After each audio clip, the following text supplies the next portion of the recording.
Finally ঈদের শপিংটা করিয়ে নিলাম। আর বাজার থেকে নিয়ে এসে আমার মেয়ের বায়না চুড়িগুলো পরিয়ে দাও, তাই এই কাশ্মীরি চুড়িগুলো পরিয়ে দিচ্ছিলাম। খুবই ভাইরাল চুড়ি। তো কেমন লাগছে কমেন্টে বলবেন আমার মেয়ের হাতটা।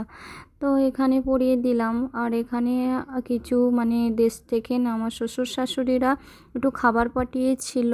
আর এখানে একটু তাবারকও পাঠিয়েছিল। আমাদের শ্বশুরবাড়ির ওখানে একটু জলসা হয়, তাই একটু তাবারকের সিন্নি দিয়েছিল। আর এখানে একটু নারকেল নাড়ু, মানসার মিঠাই, হালুয়া সব কিছুই দিয়েছিল। আর আমাদের প্রচুর দেরি হয়ে গেছিলো আজকে ইফতারের টাইমে, তাই একটু বাইরে থেকে মাঙিয়ে নিয়েছিলাম রুটি আর একটু চিকেন মাঙিয়ে নিয়েছিলাম। আর তোমাদের কত দূর কেনাকাটা হলো ঈদের শপিং তো বলবেন। আমাদের তো মোটামুটি হয়েছে, আর কিছু বাকি আছে। আর চলো ইফতারটা আমরা খুলেই নিচ্ছিলাম। বা এইটুকুনি ভিডিও করেছিলাম। পরে নেক্সট ভিডিওয়ে আবার আসবো। টাটা, আল্লাহ হাফেজ।